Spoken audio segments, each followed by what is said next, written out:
Good evening. Take a deep breath in and slowly exhale. Let the noise of the day fade away. Let your thoughts drift like grains of sand settling after a long wind. You are here now, safe and calm. Your body is resting. Your mind begins to float through time. Tonight, we'll travel far away, thousands of years back, to a land of mountains, rivers, and endless plains. To ancient China. You'll hear the whisper of sand, the breath of wind, and the quiet footsteps of those who once climbed the rocky slopes, building one of the greatest creations of humankind, the Great Wall of China. Imagine, night has fallen. A cool breeze glides over stone. On the horizon, beneath the pale light of the moon, a long, winding line stretches across the mountains, a sleeping dragon guarding the empire. You stand at its base. You can almost hear the echoes of the past. There's no rush. Each breath grows softer, each exhale longer. Silence, only the wind murmuring stories kept within the stones, stories of those who lived, who dreamed, and who built this wall with their own hands, step by step, stone by stone. Close your eyes. Smell the dust and earth, the dry grass carried by the wind. Somewhere far away, a campfire burns. Its smoke rises slowly, disappearing into the night sky. Soon we'll begin our journey, back to the time when emperors sought immortality and ordinary people carved their names into history through patience and labor. You are ready. Breathe gently. Let the sounds of the night surround you. Here, among the mountains and the wind, our story begins. The story of how the Great Wall of China was built and what it was truly like. The voice is neutral, warm, calm. The style is a mixture of historical narrative. Long before the Great Wall became a single mighty line stretching across the mountains, China was not one empire, but many kingdoms. They rose and fell like the tides of time, small states divided by rivers, valleys, and ambition. Each ruler built fortifications of his own, not yet imagining that one day all these walls would join to form a single, endless serpent of stone. The earliest whispers of the wall begin around the 7th century BC. In the north, beyond the far hills, the wind carried with it the hoofbeats of nomads, fierce riders from the steppes. They moved like waves, sudden and swift, appearing and disappearing with the dust. Their raids struck fear into the settled farmers who tended the rich, fertile plains of the Yellow River. These farmers built homes, villages, and early cities, fragile circles of safety surrounded by wooden fences and packed earth.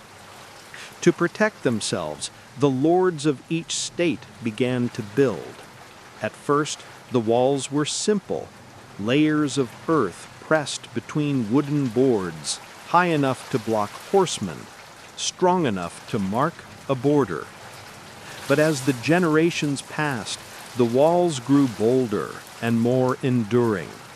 They followed the contours of the mountains, traced the rivers, and watched over the roads that carried silk, salt, and stories.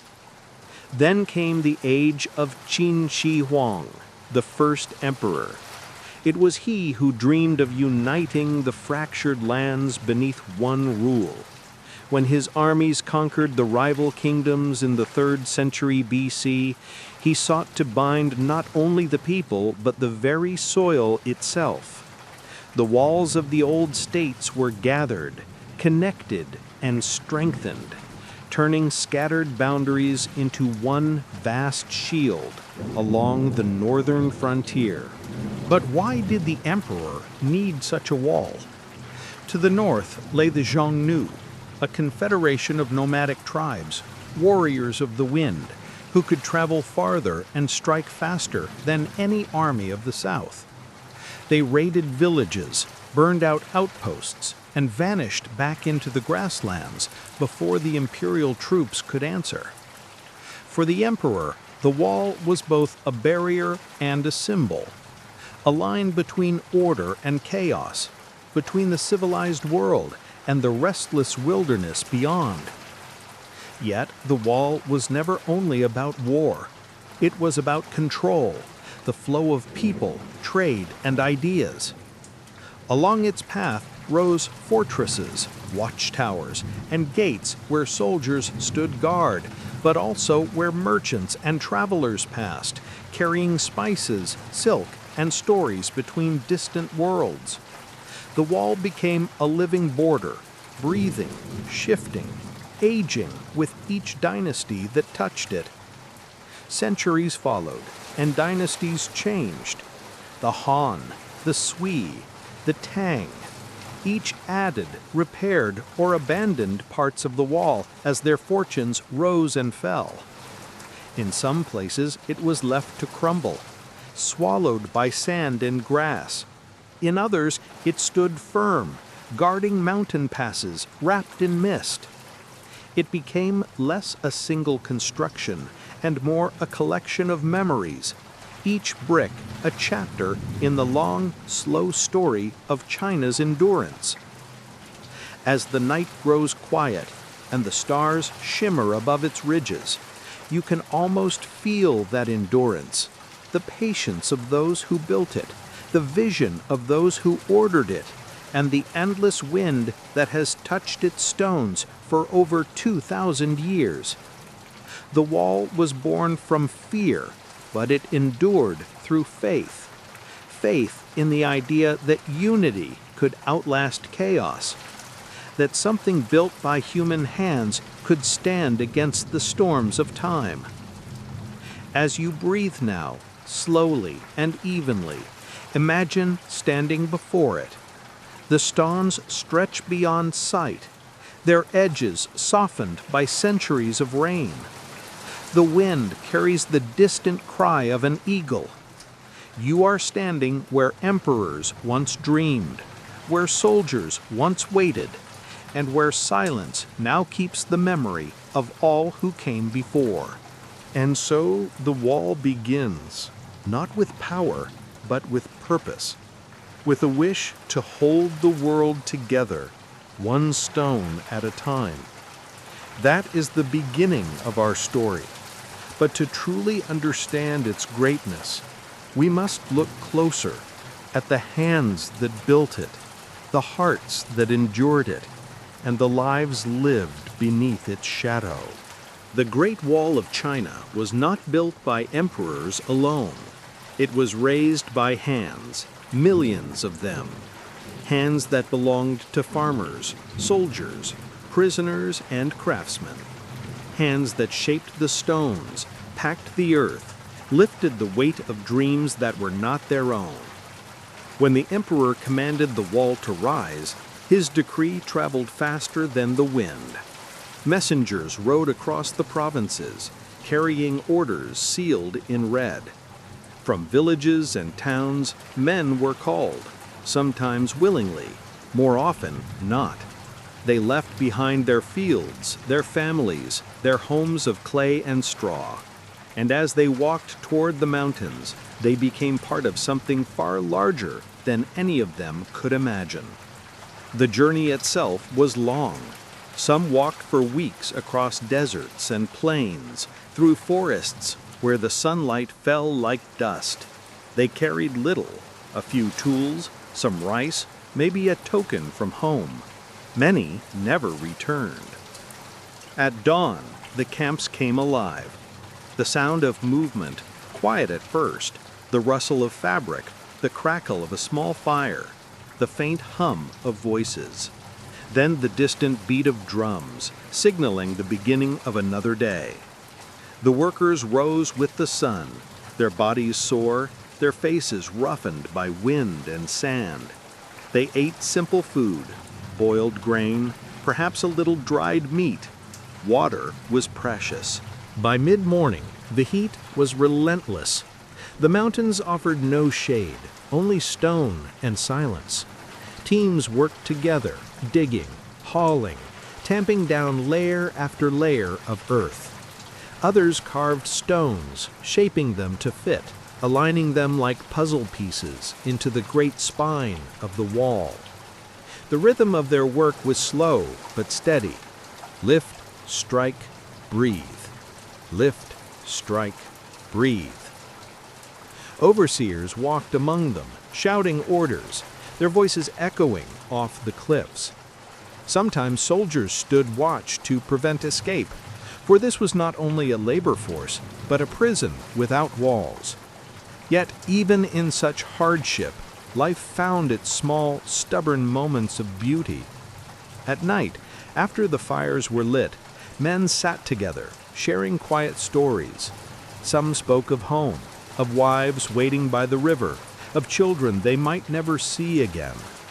Others laughed softly, remembering the foolishness of youth, the taste of plum wine, the music of the marketplace. The stars were their only audience. There were also those who came by choice, skilled builders, masons, and engineers. For them, the wall was a challenge worthy of their craft. They studied the land, tracing where the foundations would hold, where the earth would crumble. They designed watchtowers and gates, using stone where mountains stood firm, and tamped earth where plains stretched wide. Their knowledge gave form to the emperor's dream. And among the ranks there were soldiers. They guarded the workers, but they also worked themselves, dragging materials, digging trenches, setting posts. Some came from noble families, others from poor villages, but on the wall they were equals in sweat and dust. At night they took turns watching the horizon, listening for the whisper of distant hoofbeats. Every stone had a story. Some were lifted by trembling hands, some were carried on wooden sledges pulled by ropes that bit into the palms of men. Others were rolled up ramps, pushed inch by inch with the strength of dozens. There was no machinery, no iron cranes, only human will. Sometimes storms came. The wind tore through the mountains, scattering dust like smoke. Tents collapsed, fires went out, and for days the workers huddled together, waiting for the skies to calm. In winter, frost bit their skin. In summer, heat burned their lungs. And still, the work went on. Historians say that hundreds of thousands died building the wall, perhaps more. Their bodies were not carried home. They were buried near the wall itself, their bones resting beneath the same stones they once lifted. Over time, the wall became both monument and tomb, a grave that stretched across mountains and valleys, whispering the names of those forgotten by the world. Yet, it would be wrong to see only sorrow, for within their struggle lived something quiet and enduring, a human rhythm, the same one that beats in every age. To build, to endure, to leave behind something that lasts. When you stand upon the wall today, beneath the vastness of the sky, you can almost feel those lives, the weight of their footsteps, the echo of their breath in the wind. Each brick, each mound of earth carries a trace of them. They were not emperors, not generals, not lords. They were simply people, like you, like me, and it was their hands that built what would stand for over 2,000 years. The wall remembers them. It remembers the laughter that rose above the camps, the quiet songs sung before sleep, the sigh of the last stone laid before the day's end. It remembers the unity of effort, the patience of thousands who, together, created something that outlived them all. As the night deepens, imagine yourself walking among them. You move past lines of torches flickering in the wind. You hear the murmur of voices, the distant thud of tools against stone. The air smells of earth and smoke. Someone hums a song you don't recognize, a song that belonged to another time. And slowly you begin to understand the wall was never just a barrier. It was a bridge between lives, between generations, between dreams. The people who built it did not live to see it completed, but their work, their breath, their strength, all of it became part of the mountain itself. And the mountain, in turn, became part of history. Now, as you breathe softly, let the sound of their footsteps fade into silence. The campfires dim, the stars return, and the wall continues, rising, stretching, resting beneath the endless sky. The Great Wall of China is not just an idea, a line in the distance, or a story told in books. It is stone and earth, brick and timber, each piece carefully chosen, lifted and placed by human hands. The people who built the wall had to work with what the mountains and rivers offered. In some regions, stones lay scattered like fallen stars, ready to be shaped. In others, the soil was soft, the earth deep, and brick or tamped earth became the foundation. No two sections were exactly alike. Each reflected the land it crossed and the hands that built it. The methods were simple, yet effective, and immensely demanding. Workers dug trenches to create a base, pounding the earth with wooden mallets, compacting it layer by layer until it could support walls that would endure centuries. When stones were used, masons carved them to fit together precisely, without mortar in many places, relying on sheer weight and skill to keep them in place. Ramps were built to move the stones up steep slopes. Ropes and wooden sledges became the tools of their strength. It was a dance of coordination, muscle, and patience. Bricks were often made on site. Clay was mixed with water, molded, and then baked in kilns, fueled by wood or charcoal. The scent of wet earth and fire mingled in the air as men worked side by side, shaping the very walls that would mark the northern border. Sometimes stones were dragged from quarries miles away. They slid across ramps, carried on shoulders, rolled on logs, lifted by levers and pulleys, each movement a testament to human ingenuity. Water was a precious ally. It softened clay, soothed the workers' thirst, and sometimes even lubricated the movement of heavy stones along wooden sledges. When the winter winds blew, rivers froze, and ice became a natural conveyor belt, carrying materials across plains with minimal effort. Every season demanded adaptation. In summer, the sun scorched the workers. In winter, frost hardened the earth. Yet the rhythm of construction never faltered. Watchtowers rose along the wall like watchful sentinels. They were made of larger stones or bricks, carefully fitted to endure both weather and attack. These towers were not only defensive structures, but beacons of organization, giving builders and soldiers points of reference, places to rest, to store supplies, to plan the next day's work. They were spaced to allow signals to pass swiftly, smoke by day, fire by night, linking the wall into a living, breathing system of protection. In valleys and plains, walls were sometimes made of tamped earth, compressed to a firmness that could withstand time and erosion. This method demanded constant care. Earth was layered, pressed, moistened, and repressed. The work required not speed, but patience, a slow rhythm that matched the heartbeat of the land itself. Ropes, levers, and wooden scaffolds became the silent tools of progress. They multiplied human strength and allowed men to reach heights that seemed impossible. Every stone lifted was a challenge, every brick placed a victory. Over time, the wall grew longer, stronger, and higher, following the natural contours of the mountains, dipping into valleys, curling around cliffs, and climbing ridges. Yet despite the monumental effort, construction was not without tragedy. Stones fell, walls collapsed, slopes gave way. In the harsh sun or biting frost, workers strained and stumbled. But human determination, combined with careful planning and ingenuity, overcame nearly every obstacle. The wall advanced, sometimes slowly, sometimes in bursts of feverish activity, until it stretched like a silver ribbon across northern China. Imagine now the tactile sensation of it.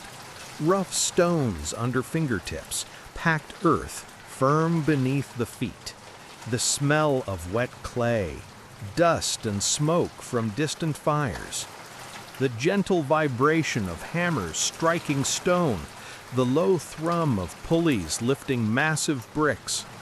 Each sound, each touch, each movement became part of a grand symphony, played over years, decades, and generations. The materials themselves tell a story. Stone, enduring, unyielding, a symbol of permanence. Brick, carefully molded and fired, a symbol of human craft. Earth, pressed and layered, a symbol of patience, of slow accumulation, of effort multiplied by countless hands. And as you breathe now, slowly, evenly, picture the rhythm of construction. Digging, lifting, pressing, shaping. The wall rises inch by inch, step by step, following the curve of the mountains, the bend of the rivers. The people who built it, their sweat and ingenuity, their strength and endurance are present in every layer, every brick, every mound of earth. Through storms, through frost, through heat and wind, the wall grew. It was never finished, for it was not merely a building, it was a living project, a line of labor that stretched across time. It was shaped by hands, guided by minds, and strengthened by collective will. Even today, when you stand upon the wall or trace its curves from a distance, you can feel the echo of all that labor. The roughness of the stones, the firmness of the earthen sections, the precise alignment of bricks all speak of centuries of skill and endurance. The Great Wall is more than a wall.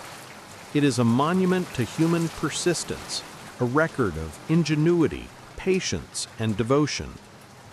And as you imagine it now, let yourself feel the rhythm, the quiet, the steady pulse of work stretching through mountains and time. Let it calm your mind, slow your breathing, and carry you gently toward the next part of our story, the legends and lives that arose alongside this immense structure. The Great Wall of China is not only stone and earth, it is also a repository of stories, whispers of lives long past, echoes of legends carried by wind across mountains and valleys. As night falls and the stars glimmer over the ridges, these stories come alive, soft and slow, like a lullaby from another time. One such tale is the story of Meng Jiannu, a woman whose devotion became part of the wall itself. Her husband had been conscripted to labor on the northern frontier. He disappeared into the mountains, into the dust and toil of construction, leaving behind only a letter and a promise. Days passed, then weeks, then months, and still no word came. Meng Jiannu set out on a long journey, across rivers and plains, through wind and rain, carrying hope in her heart. When she finally reached the wall, she discovered the truth. Her husband had died during construction, his body buried beneath the stones. Grief overwhelmed her, but her love was stronger than sorrow.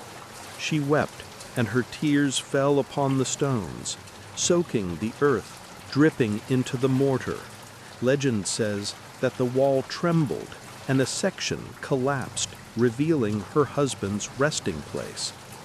Her story spread across villages and towns, whispered from one generation to the next. It is not only a story of loss, but of human connection, of the enduring power of love, and of the lives hidden beneath the grandeur of stone. There are countless other legends, less known but equally haunting. Some speak of spirits of the workers wandering along the wall at night, their faint silhouettes glimpsed in the moonlight. Others tell of guardians, unseen, who watch over travelers and whisper warnings when storms approach or when danger nears. These stories blend history with imagination, offering a bridge between what was and what might have been. The wall itself seems alive when told through these legends. Its stones are not lifeless, they remember. Each watchtower recalls the conversations of soldiers on duty, the laughter of builders resting in the evening, the soft hum of wind over the earth. Each path along its ridge carries the echo of footsteps, the rhythm of daily toil, and the quiet murmur of hope. Some stories speak of distant emperors dreaming of unity and immortality. Others focus on the smallest details: a child who watched the wall rise from afar, a cook who shared a meal with weary workers, a mason whose skill allowed a tower to stand firm for centuries.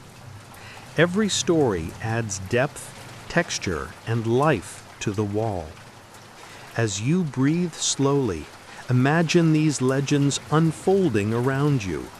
See Meng Jiangnu walking along the wall, her tears softening the stone beneath her hands. Hear the quiet laughter of workers as they rest by a fire, sharing stories and songs under the vast starlit sky. Feel the wind carrying the whispers of spirits and guardians, wrapping around you gently like a protective embrace. Some tales speak of sacrifice and endurance. Others speak of dreams, love, and courage. Together, they form a tapestry of human experience, interwoven with stone, earth, and memory. They remind us that the wall is more than a barrier. It is a chronicle of life itself. The northern winds continue to move across the mountains. They carry the sound of hammer against stone, the thrum of footsteps, and the soft sigh of the earth settling after centuries of labor. And beneath it all lies the quiet presence of those who lived and labored here, whose lives and legends remain etched into every brick, every ridge, every curve of the wall. Some say that if you walk slowly along its stones at night, you can hear their stories as clearly as if they were speaking directly to you. The wall remembers, and in remembering, it teaches patience, endurance, and the power of human connection across generations. Now, as you relax, imagine yourself lying beneath the stars, beside the wall. You are surrounded by history, legend, and the soft whisper of the wind. Feel the calm of the night, the weightlessness of your body, and the gentle pulse of the wall beneath the mountains. Let the stories lull you, carrying you further into peace, deeper into rest, into the timeless rhythm of earth, stone, and memory. Even as centuries pass, the wall continues to speak. It speaks of human determination, of quiet courage, of lives entwined with one another in ways both profound and simple. And in that speaking, it offers you a gentle invitation to listen, to imagine, to drift slowly into a world where history and legend merge, and where sleep arrives softly, like a tide over the mountains. As your breathing slows, imagine the wall stretching endlessly across the northern plains.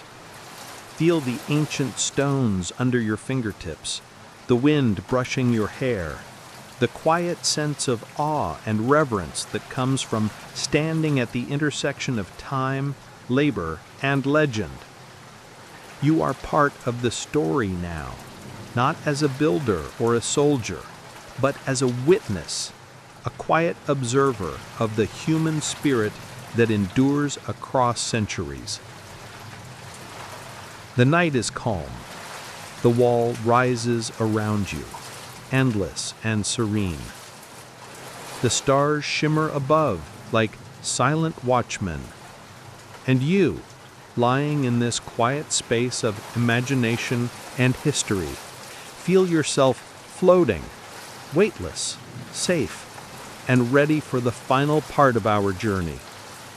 Soon we will arrive at the conclusion, a meditative moment of reflection, a time to feel the Great Wall not only as stone, but as patience, effort, unity, and calm.